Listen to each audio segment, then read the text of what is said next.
Hi guys, welcome two माय channel. आप सभी का मेरे चैनल में स्वागत है गाइस। आज मैं आप सभी के लिए बहुत ही प्यारा दो नाच गीत लेकर आई हूँ, जिसमें मैं दो गीत गाऊंगी। दोनों बहुत ही प्यारे हैं।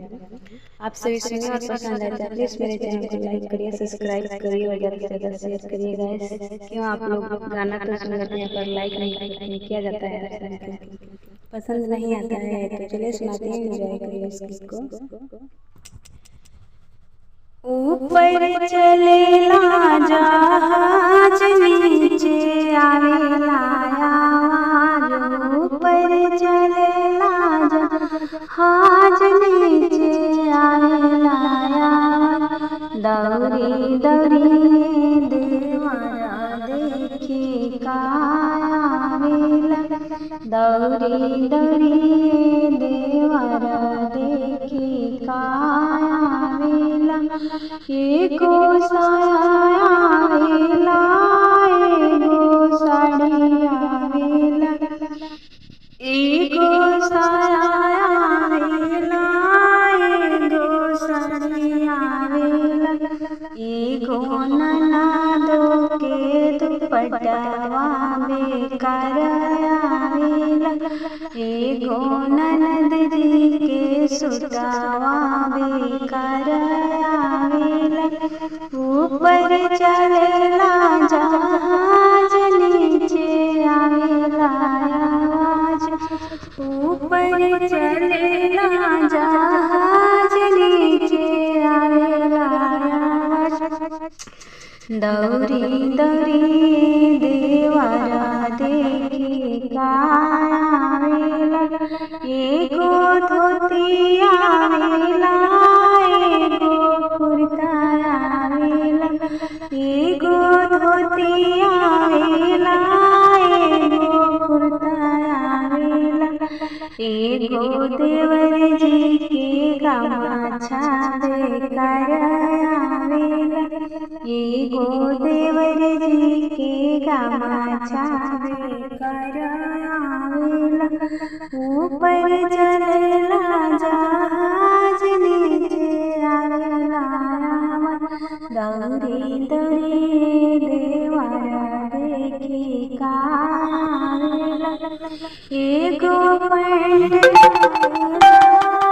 एगो शर्ट आवेला। एगो पैंट आवेला, एगो शर्ट आवेला। एगो सैया के रुमलिया बेकार आवेला।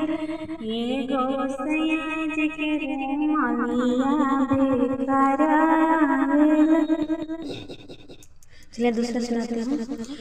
कि जय आटा ना हो, कि जय पटाना।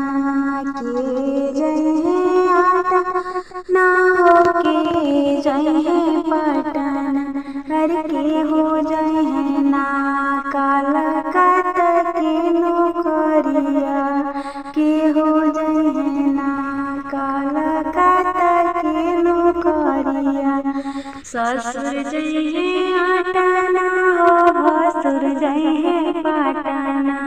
ससुर जय आटा ना हो, भसुर जय पटाना। सैया हो जय ना काला कात के नौकरिया।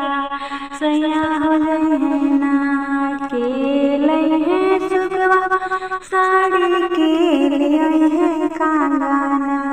के लिए सुगवा साड़ी। के होलिया है कांगाना।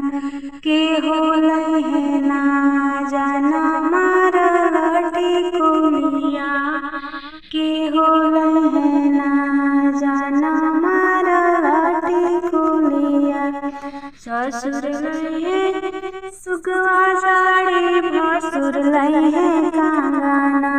ससुर लई है सुगवा साड़ी, भसुर लई है कांगाना। सैया होलई है ना जाना मार लाठी कुलिया।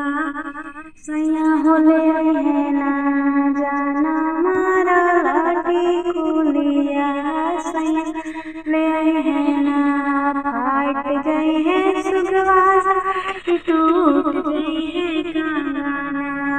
फाट जाए सुगवा साड़ी टूट जाए है कांगन उछड़ के गिरी है ना जाना मारा लाठी कुलिया उछड़ के गिरी है ना जोड़ ले वो सुगवा साड़ी जोड़ ले वो कांगना सीले वो सुगवा साड़ी जोड़ ले वो कांगना उठाई के सटवो ना